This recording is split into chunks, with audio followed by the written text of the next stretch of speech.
Okay, assalamu alaikum. Good morning, guys. Welcome back to grade 9 maths by Inspired Teens. In today's lesson, we're actually going to be starting algebraic expressions. Okay, so can you guys just confirm that you guys can hear me clearly, see my screen, and see me as well?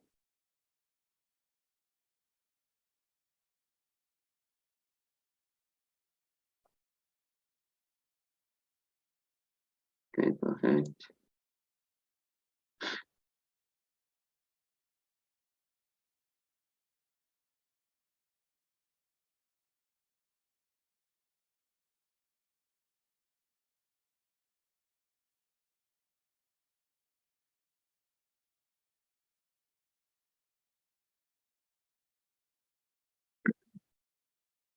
Okay, let's start.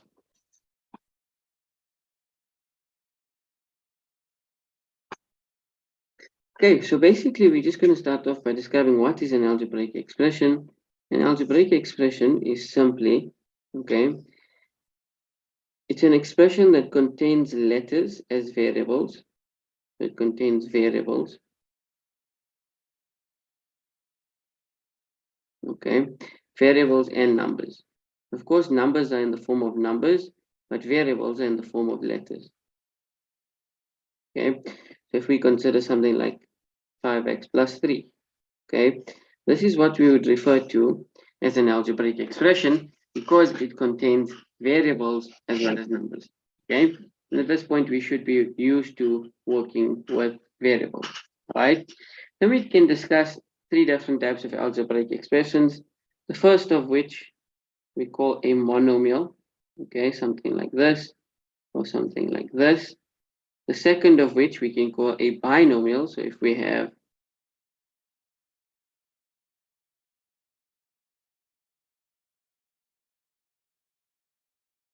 okay, and third of which we can call a trinomial. Okay, so in a monomial, okay, in order for something to be a monomial, okay, it needs to have one term. So when it has one term, this is how it looks.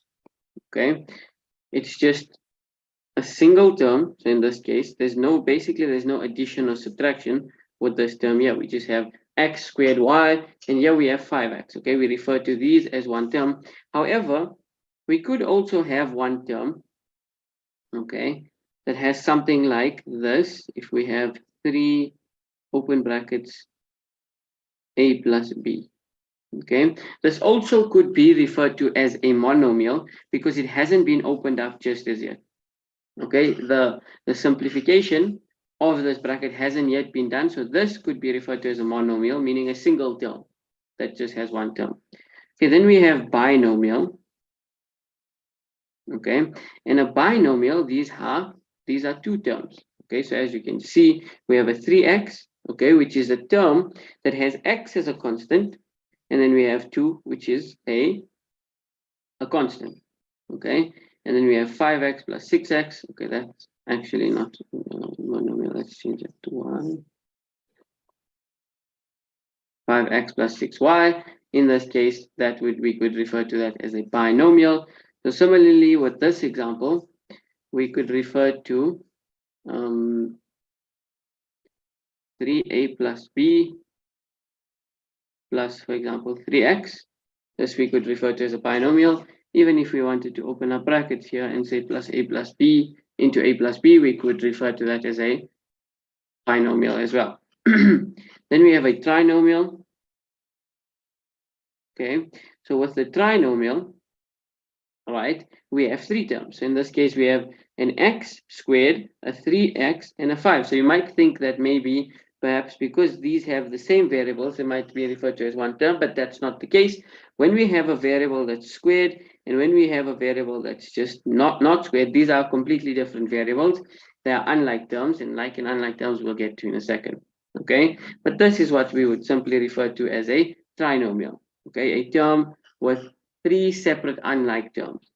Okay, just keep in mind that even if we had this, right, before simplification, you just consider it for what it is. So in this case, before the simplification, this here is referred to as a binomial because we have two terms with adding to one another. Okay, it's 3 times the bracket here, it's 3 times into the bracket as well. Okay, so that's just basically monomial, binomial, and trinomial.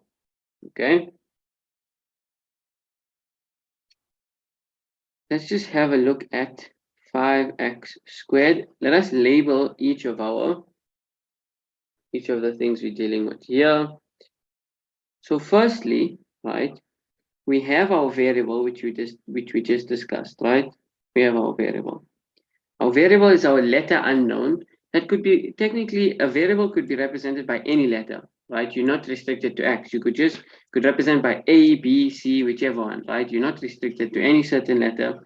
So that's what a variable is, okay? And any number could be put in place of that variable.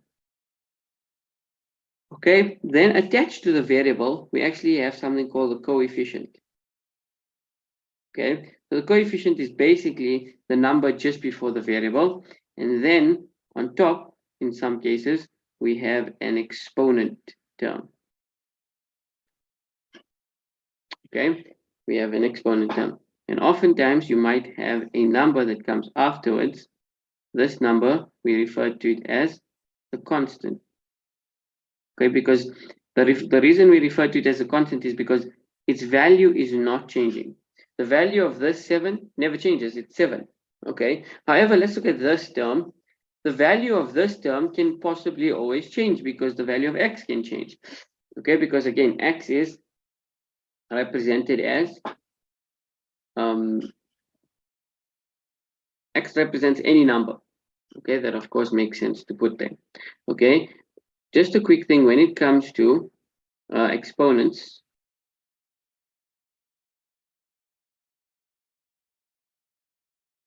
Okay, here we can say that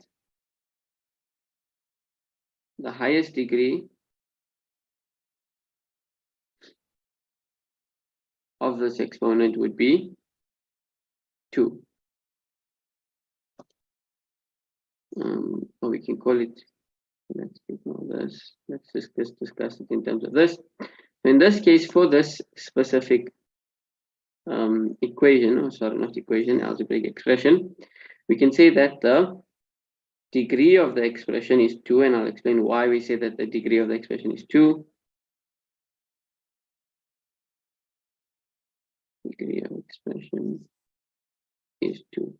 Okay, and I'll explain why. It's basically we always look at the highest exponent. Okay, the highest exponent, which in this case is 2, we call that the degree of the expression. You'll see oftentimes this is referred to as the degree or the power. Okay, cool, let's move on. Okay, let's talk about like and unlike terms.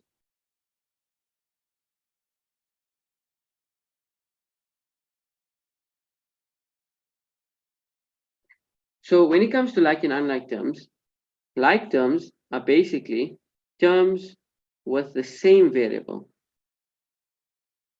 I'm going to write terms with the exact same variable. Okay, while unlike terms would be the opposite of that, right? So let's discuss it in terms of an example. So let's just say we were given the term 5x plus 6y plus 7x.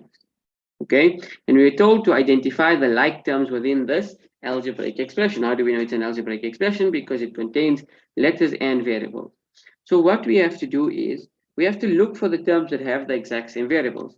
Now remember, this is not a variable, that's not a variable, this is not a variable, those are constants. The variables are these x, y, and x. So it is clear that the variables that are the same in two different terms are these two x. Okay, so we have a term 5x and 7x. So when they are like terms, we can simplify them. We can group them for now. So I'm going to say 5x plus 7x plus 6y. And then because they are like terms, I can write them all with one variable and simply add their coefficients. So I can add 5 and 7, which is 12, and put down the variable. And then, of course, so 6y doesn't have any like terms with it, so its simplest form is 6y. Okay. What about if we have an example that has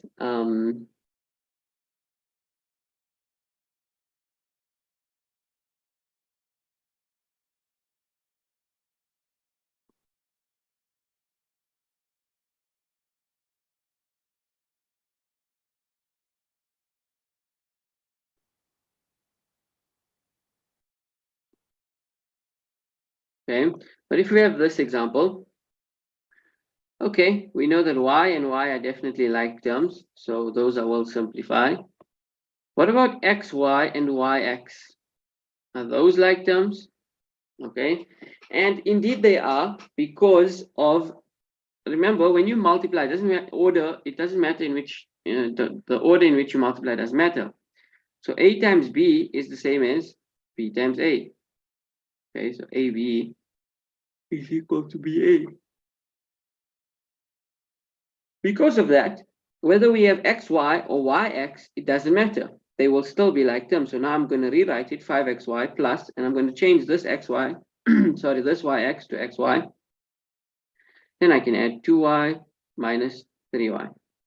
Okay, so now I've grouped my like terms, and now I can simplify them by just performing whichever operation is on them. So in this case, it's 5 plus 2. So I keep the variables the same, and I add the coefficient. So it becomes 7xy.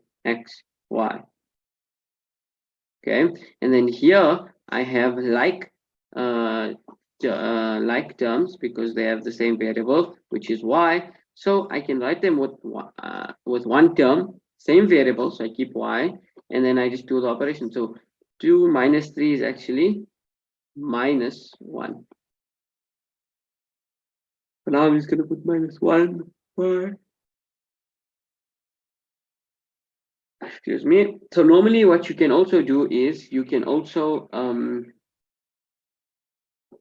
you can ignore the y. I mean the 1, sorry. It doesn't really matter, or you can put it if you'd like. Okay.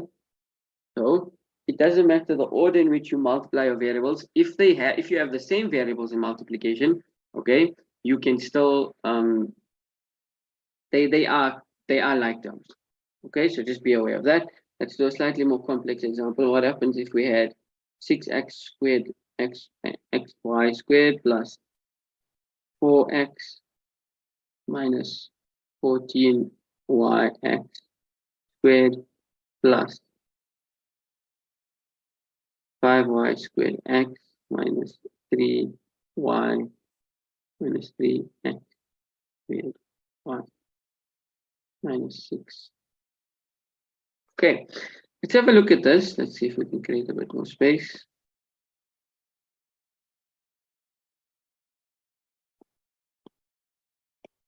Let's have a look at this example. Okay, so we have 6xy squared plus 4x, okay, minus 14yx squared plus 5y squared x, okay, so on, right? So someone tell me, if I have to look at xy squared and yx squared, are we looking at the same term? Sorry, are we looking at two terms that have like variables? Are these two terms like terms? 6xy squared and 14yx squared.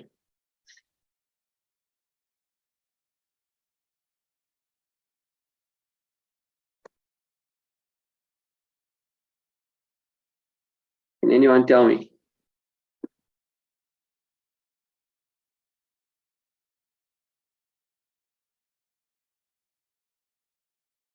No? No one sure? Okay, so let's have a look at it, right? So we have again x squared, xy squared, and yx squared. Okay, so what you need to note, the most important thing you need to note, is that this square is only for the y, and this square is only for the x.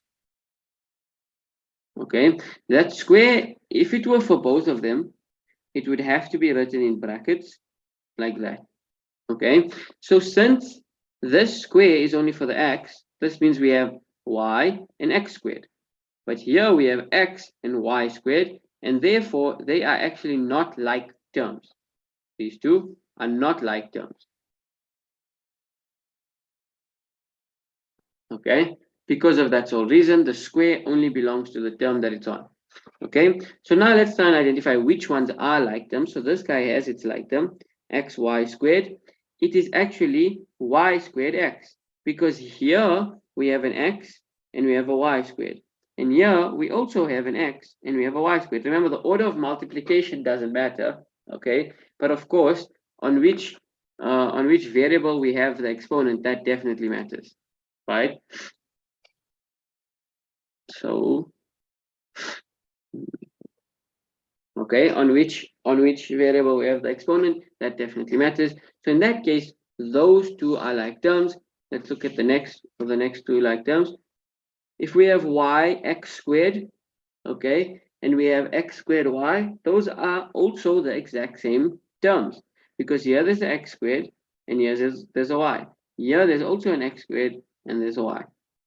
Okay, so the order in which we multiply doesn't matter. However, the exponent on which variable the exponent is on, that definitely matters. So now I'm going to group my like terms. 6x x y squared. You can even rearrange this one here to the same as that if you'd like. So that's what I'm going to do. It's going to become plus 5, and I'm going to change it to xy squared because it's the same thing. Okay, and I'm going to have minus 14yx squared, so minus 14. I'm going to change it to x squared y, because we normally try and keep it actually in alphabetical order, so x comes just before y, so that's why it's easier that way. And I'm going to put minus 3 x squared y.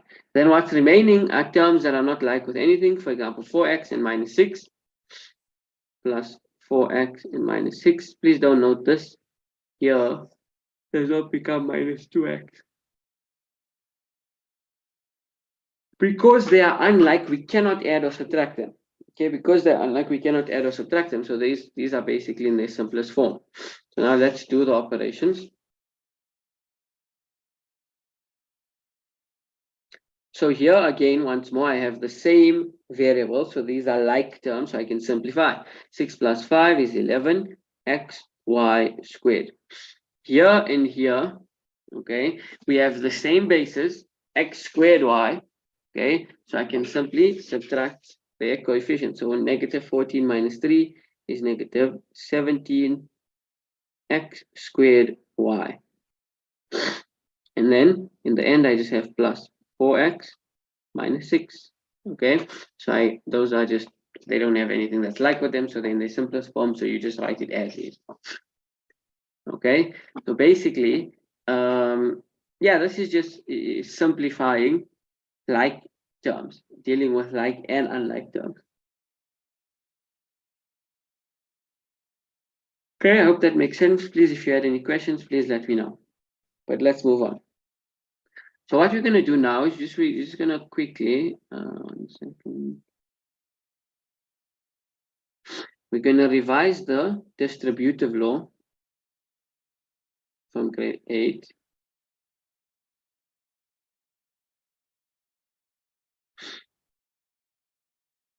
I think some of you might remember, I think some of you might have forgotten, but let's go through it, right? So the distributive law basically states that when you have a coefficient of a bracket, you have to multiply that coefficient into each term in the bracket.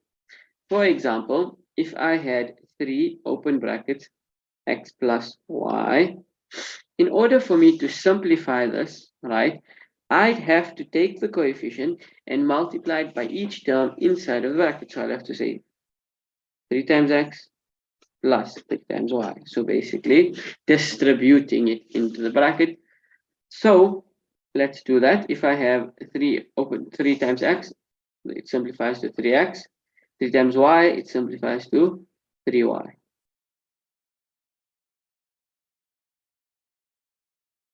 Okay, so that's a good recap. Let's do a few more examples. What happens if I have x open bracket 3x minus 2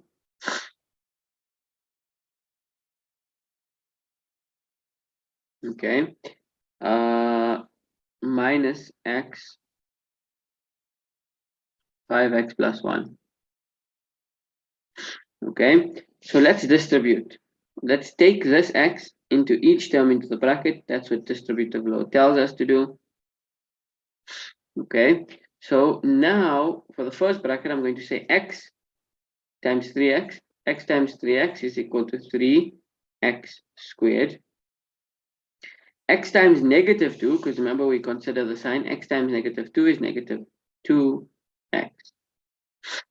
Then we have, okay, Then we have minus x times 5x plus 1. The negative is really important because to simplify it now, you'd have to take x and multiply it with every term in the bracket with its negative. So basically, you're going to say negative x times 5x and negative x times 1 instead of x. So negative x times 5x is actually negative 5x squared.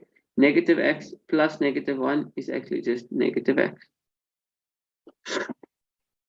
So that's the revising. We just revised the distributive law. Okay, and now we can practice some simplification. So we can look out for our like terms, which is x squared and x and x. So 3x squared, we can just rearrange these.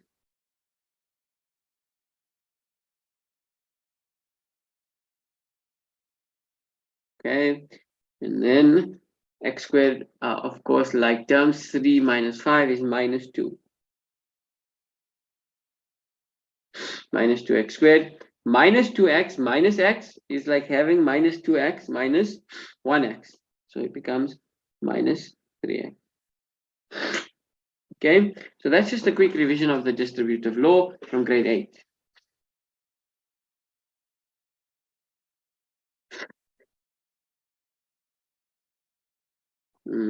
Okay, let's see what's next.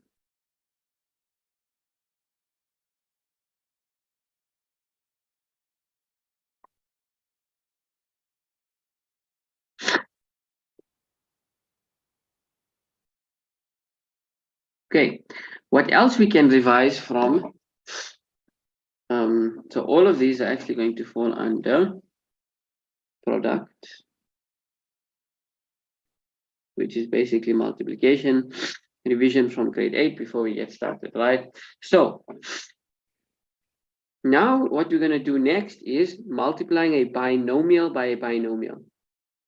Okay, remember we already discussed what a binomial is. A binomial is basically an algebraic expression with two terms. Okay, now let's have a look at an example of a binomial by a binomial. So remember the word by indicates multiplication.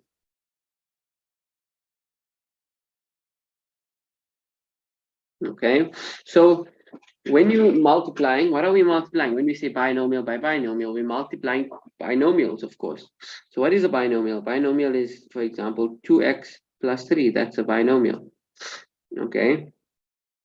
X minus 1. That's another example of a binomial. So when I've put them in brackets, I am actually multiplying them. I'm saying, what is the value of 2x plus 3 times x minus 1? That's what I'm asking. So in this case, we follow a method. I'm not sure exactly what you guys did, but an easy method that we can learn and you can gauge whether you want to use it or not, that most people actually do, is FOIL.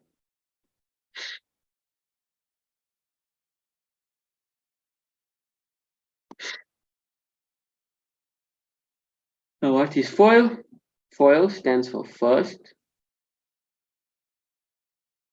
outer, inner, and last. First, outer, inner, last. Okay. And it basically tells us the order in which we are going to multiply these terms inside of this binomial. For example, what do we do when it says first? We take the first term from each bracket and we multiply it. So which is the first term from each bracket? We have this term and we have this term. These are the first terms in each bracket. So according to FOIL, the first ones we do are those two. FOIL, first, outer, inner, last. So I'm going to simplify this. 2x times x is actually 2x squared. Okay, then it says we need to do the outer terms. So what does that mean?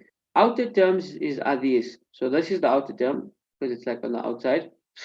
Okay, and this is the other outer term, not just one negative one with it. So we multiply these. These are the outer terms.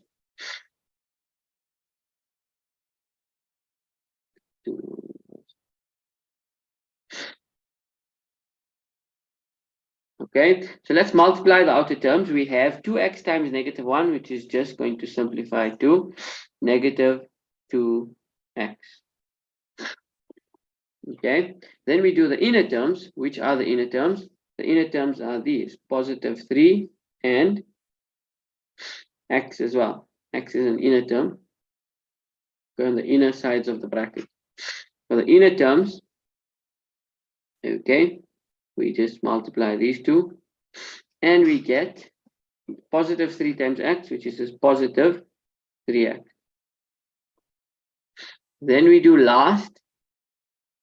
Okay, so the last term in each bracket. So the last term in each bracket is positive 3 for the left bracket and negative 1 for the right bracket.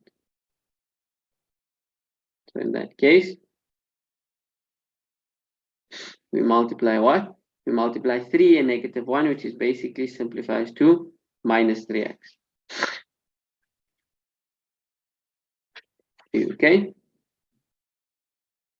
So now we can actually simplify a little bit further because we have like terms, if you notice. So we have a 3x and a negative 3x. 3x and negative 3x will actually cancel each other out.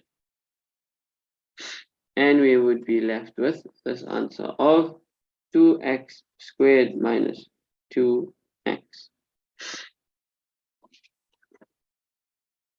Okay, so that makes sense. That's multiplying a binomial by a binomial.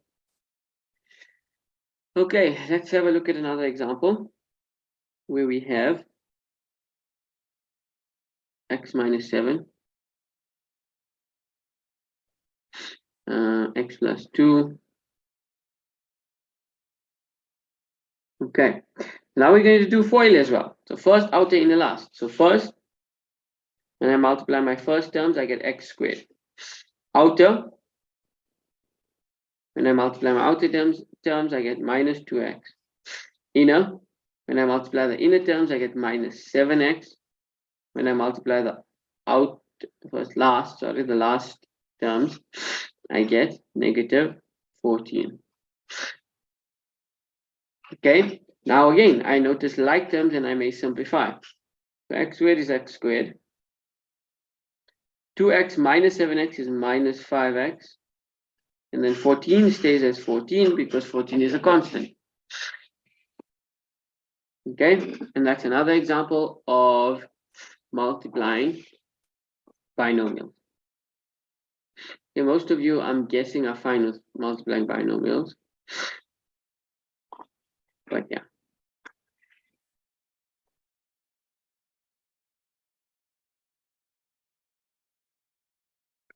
Let's see what is next.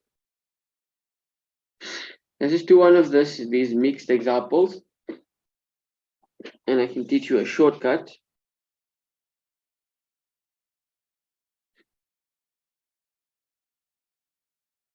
So what happens if we have 2, open brackets, x plus 3, open brackets, 2x minus 1, plus 3, open brackets, 2x plus 1, 2x minus 1.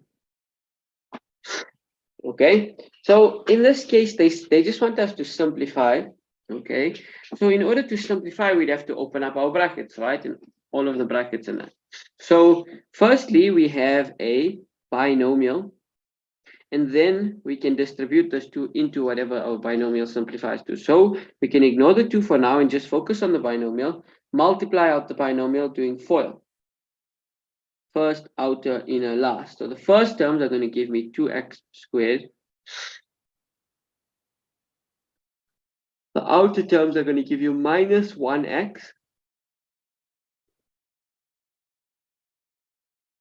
The inner terms are going to give you positive 5x.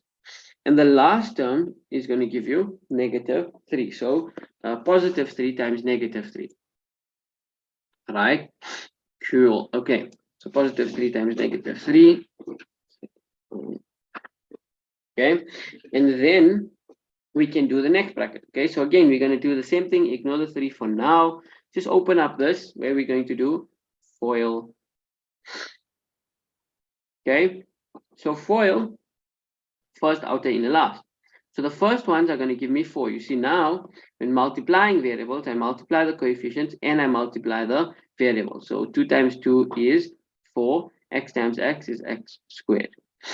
inner, you get 1 times 2x, which is positive 2x.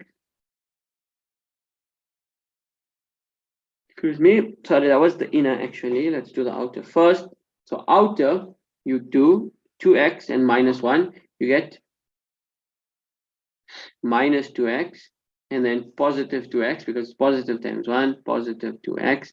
And the last ones, from the last terms, 1 and negative 1, which is negative 1.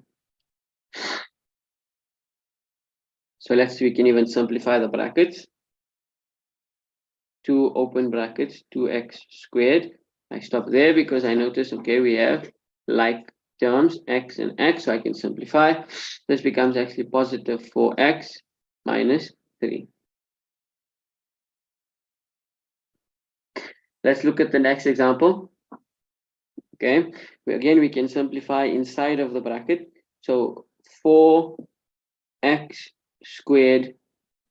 If we look here, we can see that minus 2x and 2x will cancel because minus 2x plus 2x is actually just 0. So we're left with 4x squared minus 1. Let's open it up.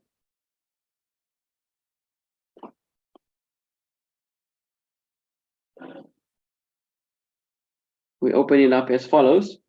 Okay, same with this.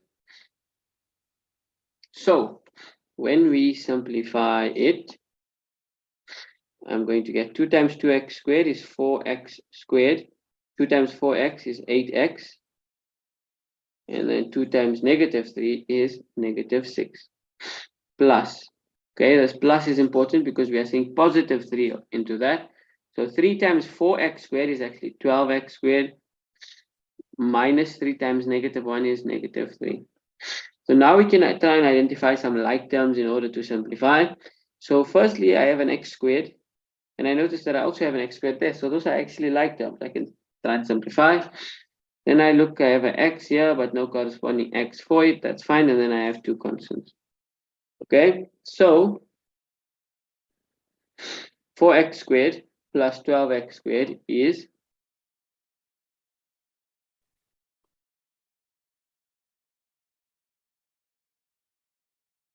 16x squared, 4 plus 16 basically.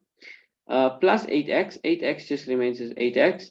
Negative 6, negative 3, that's basically negative 9. Okay. Cool. 1 second.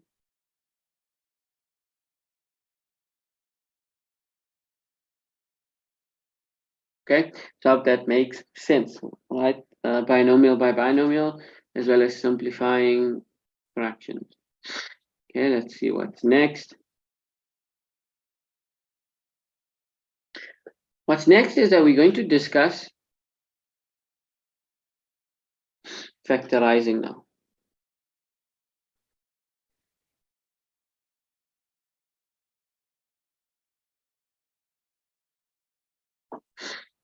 Okay, so factorizing is sort of the opposite of simplification. Okay, factorizing is the opposite process of products, numbers, factors. Okay, so just a quick little hint for factorizing. 3 different possibilities. Okay, we have a trinomial, which we will learn / revise. Okay, we have the difference of 2 squares. Okay, which again we will revise. And then we have a common factor.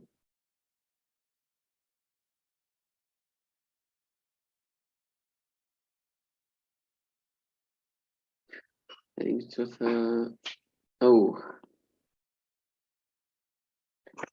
okay, so for factorizing, we have these possibilities in order to help us simplify.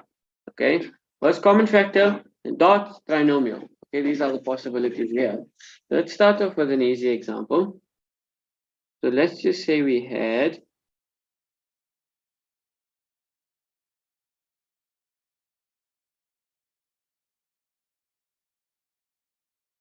5x plus 5y. Does anyone want to tell me how they think we could factorize this?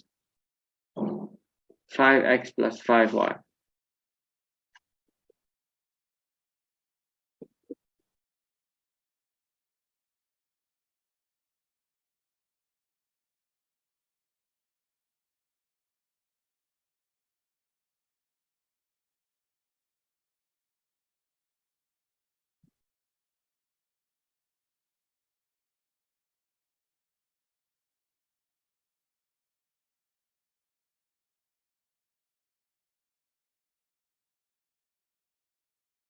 Anybody?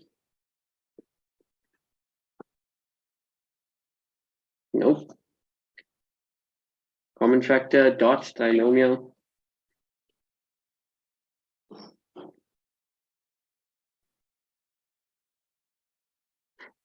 think we were sleeping this morning.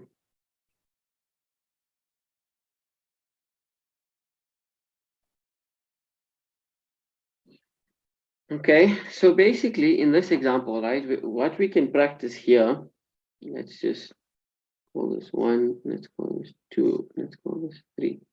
So what we're practicing here is going to be number 1, which is common factor.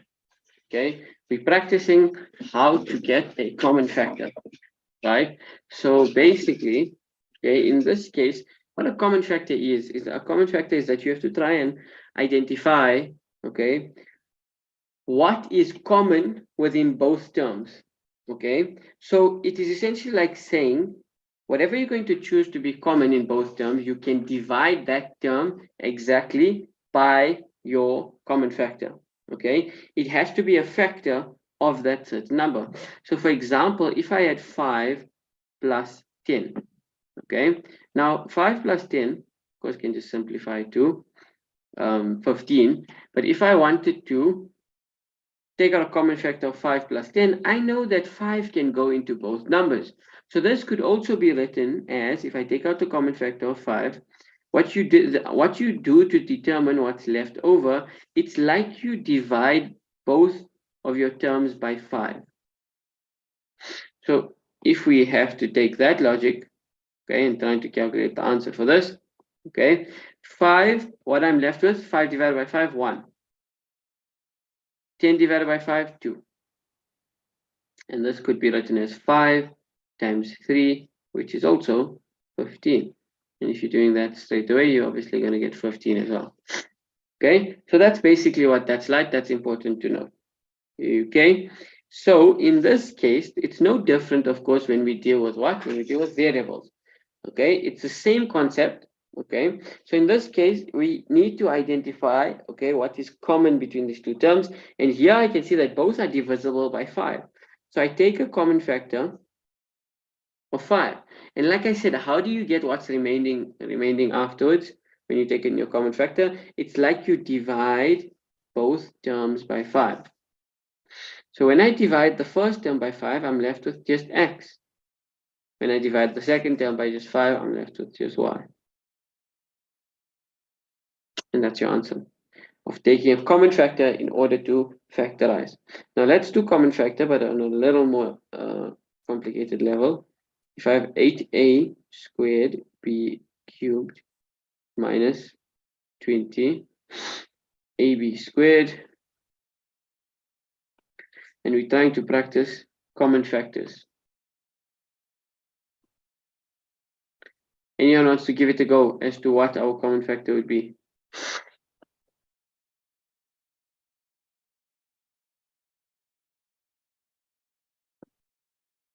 Let's have next one. Okay, no, it's not there either way.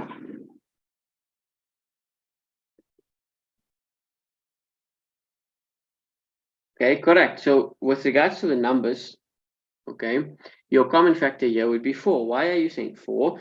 Because 4 can go into 8 and 4 can go into 20, right? That's excellent. Okay, so 4 can go into both of these numbers, so we can take 4 as a common factor. Okay, but now when it comes to algebraic expressions with variables, okay, we should include the variables in our common factor as well, provided that they are common. So I'm going to write a little side note here.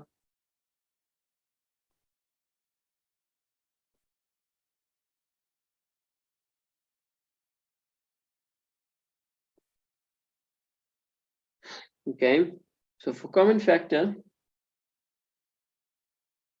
for variables,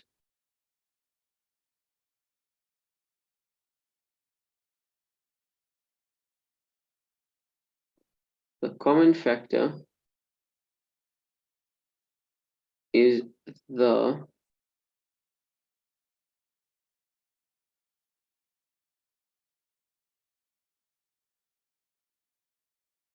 with the lowest power. Okay, so with regards to common factor for variables, the common factor is the variable with the lowest power.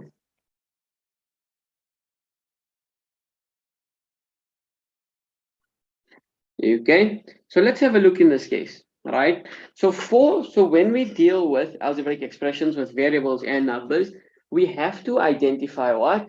We have to identify the common factor within the numbers and the common factor within the variables. Okay, so just keep that in mind. So we've identified the common factor for the numbers. Now, what about the variables? Remember, we said this rule. For variables, the common factor is the variable with the lowest power. So firstly, you have to have a variable that appears. Okay, so let's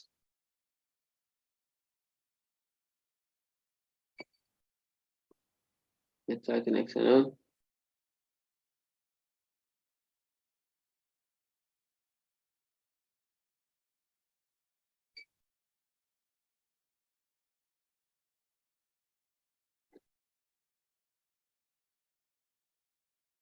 Okay, if you want to take a common factor of the expression, the variable has to be at least once in every single term.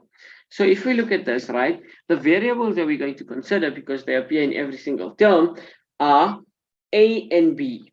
We're going to compare A and B because they appear in all terms, right? It checks that criteria as well. Now, we have to basically choose the variable with the lowest exponent, highest common factor, lowest exponent, okay?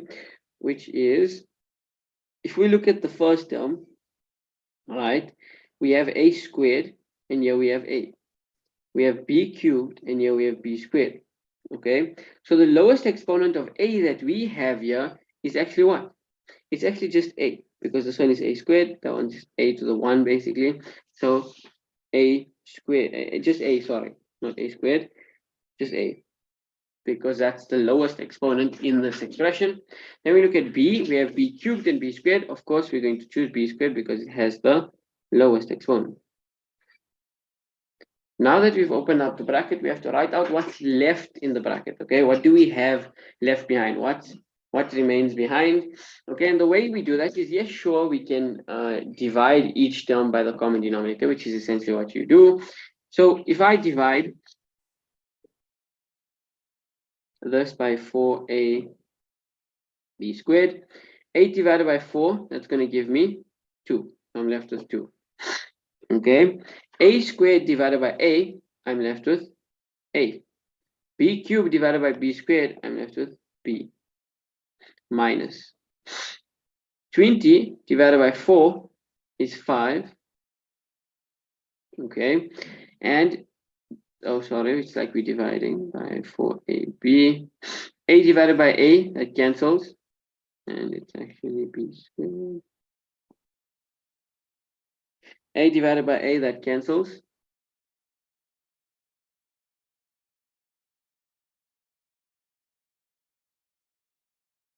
Okay,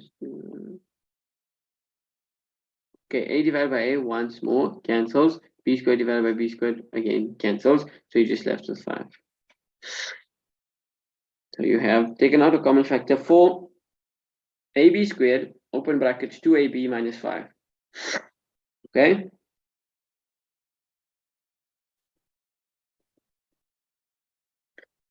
Okay, now we need to discuss something. Common factor, okay, but it's like a common bracket.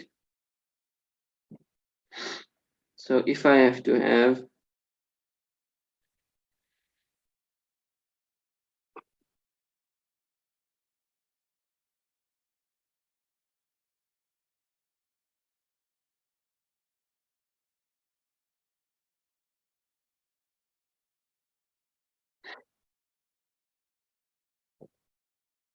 okay, so let's have a look at this example, right?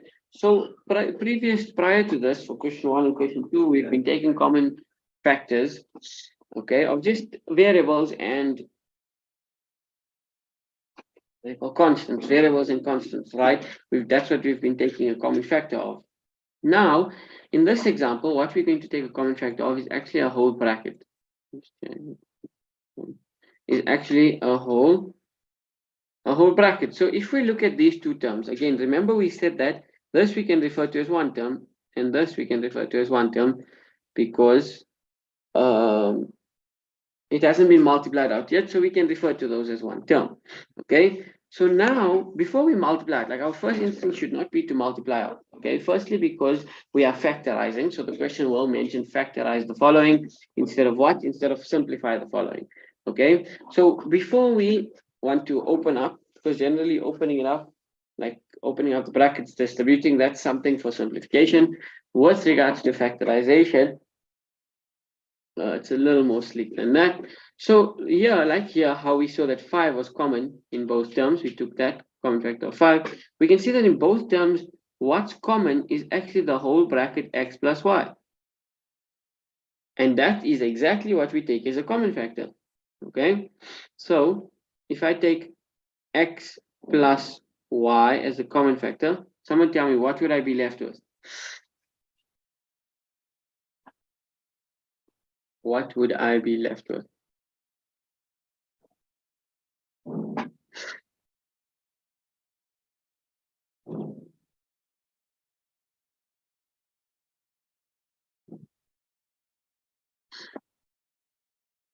Sixteen cubed minus 3, correct, right? So basically, can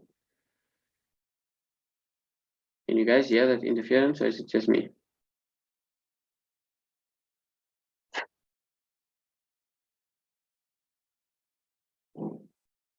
It might be just me, hopefully it's not you guys as well.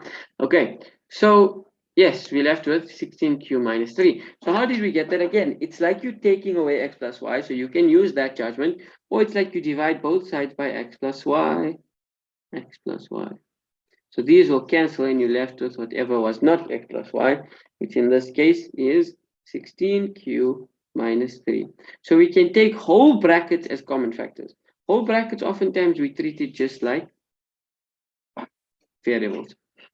Okay, let's look at one more example. Okay, if I have x, open brackets, y minus 3, and I have it as plus 5 into y 3 minus 1. Okay, what do I do in this situation? Because, okay, you analyze this, the question tells you, okay, factorize the following.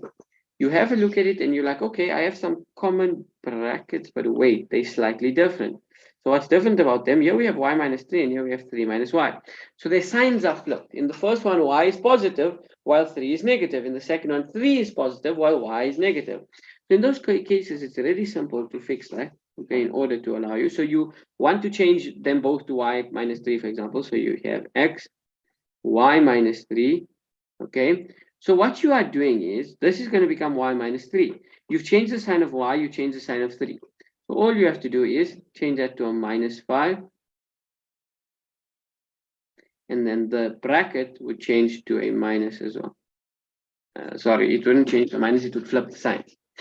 Okay, and you can try it out if you like, right? Open this up and open this up. You're going to get the same answer. Let's do it quickly. Yeah, I'm getting 15 minus 5y.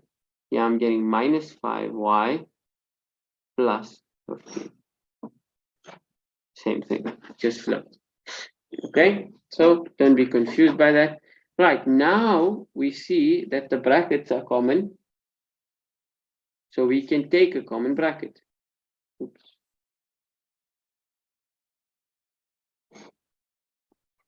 You can take a common bracket of what? A common bracket of y minus 3. Y minus 3, I'm left with x minus, okay, let's take step by step. What am I left with? Okay, it's like dividing both by y minus 3. That's why they cancel, you're left with x there. And you're left with minus y there. X, sorry, 5. X minus 3, x minus 5, that's what we are actually left with. Okay, but yeah, I hope that makes sense so far. I think some of it was a recap, maybe some of it you guys forgot, but nevertheless, those are some examples of factorizing. Okay, we have common factor, dots, trinomial. please remember for common factor, when it comes to variables, the common factor is the variable with the lowest power, and that variable has to be in every single term. Just keep that in mind. And yes, this is how you factorize it in common factor with some complicated examples, right? We didn't just do an easy one. Okay, we did one where you're taking common factor of brackets even with a negative, and how do you change that negative? Okay, you change it as follows. But yeah, let's end it there. Thank you guys so much for joining. Next week we'll continue this. I suspect that not many of you are back at school yet, if any. So you guys are still on holiday. I'm going to make those other people aware who are not joining because it's holiday that they need to catch up with these lessons, because I think it just made most sense to start off with new work compared to continuing with that past paper, because we sort of already did all of that work and we did a past paper on top of it. So it only makes sense to start new. But yeah, thank you guys so much for joining. Okay. Enjoy the rest of your week. I will see you guys next week. Thank you. Assalamu alaikum.